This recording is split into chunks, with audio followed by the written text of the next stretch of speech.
During the US military's invasion of Iraq, there was a mysterious sniper with a meticulous mind and standard marksmanship. He killed more than 500 US soldiers in 7 years. Although the US military hates him deeply and has sent elites to encircle and suppress him many times, it has always been unable to do anything about him. Today's story is based on this background. In western Iraq, a US military sniper team had been lurking for 20 hours. An oil pipeline contracted by the United States was attacked by Iraqi armed forces. All 6 workers died tragically on the construction site. Under the scorching sun, Sniper Matthew could no longer hold back. He ignored the dissuasion of observer Ike and insisted on going to the scene to check the situation. But he would soon pay a heavy price for this. When he swaggered to the construction site, he was shocked by the corpses he saw. Everyone was killed by headshots. It seems that the attacker is a top sniper, and he is standing in an open area at the moment. Once the sniper is still dealing with the situation, he will immediately notify Ike to cover his evacuation. However, the words have not yet fallen.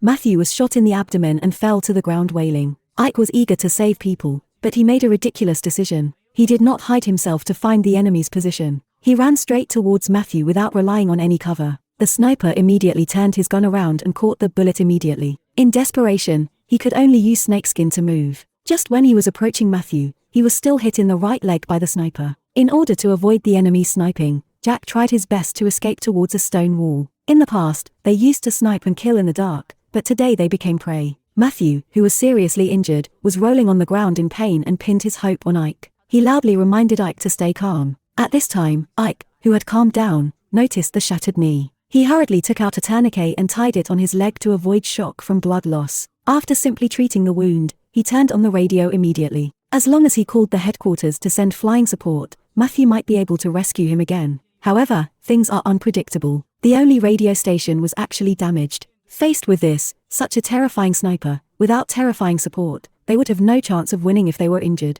The hope at this time is to find the sniper's location as soon as possible and kill the sniper while Matthew still has the strength to fight. Jack immediately picked up the observation glass and tried to create a gap in the wall, but God seemed to be against him. The stone wall fell down and knocked down his finger. The pain was so heartbreaking that he had no time to deal with the wound. Ike inserted the observation scope into the hole and began to search for the sniper's position. Unexpectedly, he was still a step too late. At this time, Matthew had already stopped moving, and the desperate Ike fell asleep in exhaustion. I don't know how long it took, but a voice suddenly came from the radio. When he heard the call from the headquarters, Jack finally breathed a sigh of relief. He reported his name and military rank in detail according to the other party's request, without realizing that this was a war. A carefully planned trap. It wasn't until the other party asked him to shoot to determine the location that he suddenly understood that this was not the headquarters at all, but a sniper from the opposite side. Seeing that Ike had seen through the trick, the sniper did not hide it, because he had achieved his goal and obtained all of Ike's information, and this information would play an important role.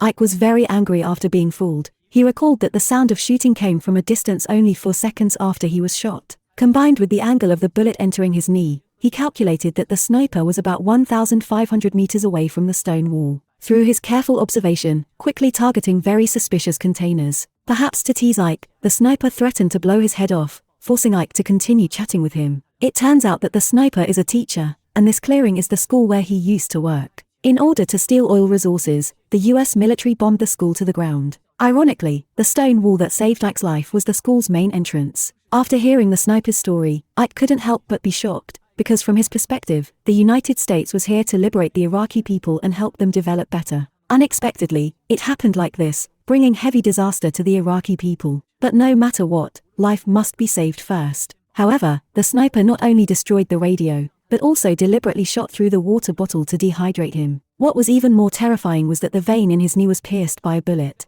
No matter what bandage was used, it would bleed, and he would bleed to death before dark. But during the conversation, Ike accidentally heard the sound of iron sheets colliding, so he quickly began to observe, and finally locked the location of the other party. In the garbage dump 1,500 meters away, he quickly took off his coat and hung up his clothes first, on the M4 rifle, and then put the helmet on top to create a simple dummy. Then he slowly raised the dummy while staring at the movement of the garbage pile. Unexpectedly, the sniper was very cunning. He saw through his intentions and did not reveal his position easily. At this time, Ike was disheartened and thought about committing suicide, but he did not have enough courage. Time soon came to the afternoon, and a strong wind suddenly blew on the ground, which made him think of a way to escape. It turned out that there happened to be a radio station nearby the body not far away that could be used. Ike hid in the corner and waited quietly. When the strong wind blew up waves of dust, he rushed to the radio station desperately. As he expected, the sniper's sight was blocked and he didn't fire. He quickly picked up his backpack and radio, and when the dust started flying again, he tried his best to return to the stone wall.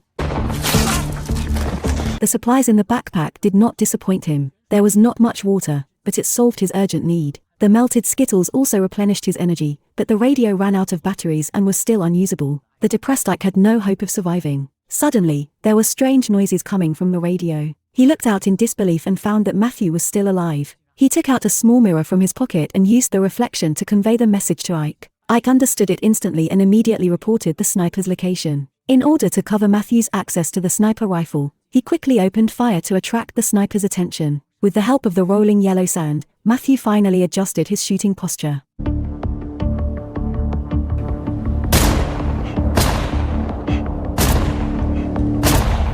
Unexpectedly, during the process of changing bullets, Matthew was shot again. Ike had already lost sight of his dignity and burst into tears, begging the sniper to let Matthew go. Seeing his good brother struggling to climb towards the stone wall, he was extremely frightened. However, the next second he was shot in the head. Matthew's death made Ike grieved, and the despair in his heart turned into anger. He began to calmly organize his thoughts and quickly came up with a solution. He removed the dead radio parts and unexpectedly miraculously repaired the damaged radio. When he heard a call from the headquarters on the radio, Ike seemed to see hope. But is it really that simple? Just when he was about to call for support, the sniper took the opportunity to block his signal and used the information obtained previously to pretend to be him and talk to the headquarters. He lied about killing the enemy and tricked the headquarters into sending a plane. Ike suddenly realized, but there was nothing he could do. It turned out that all this was a carefully prepared conspiracy by the sniper. He first attacked the construction team and attracted the security team to come to deal with it. He and Matthew received a call from the security team. Once the rescue team arrived, but they were unprepared and brutally murdered. Thinking of this, Ike was terrified. He tied the rope tightly to the wooden stick and threw it to Matthew's body again and again. Finally, he pulled the sniper rifle over.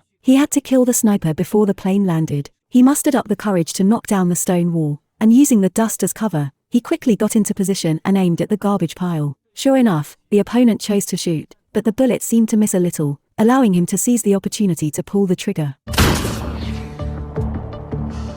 At this time, the helicopter was about to arrive, and because he was not sure of hitting the sniper, he could only stand up and verify whether the sniper was still alive. No bullets came, and his uneasy heart finally calmed down, and the rescue team carried him onto a stretcher. As the helicopter slowly lifted off, it seemed that everything was over and the real danger was about to come. As the plane passed over the garbage dump, bullets came one after another, killing everyone on the plane with precision.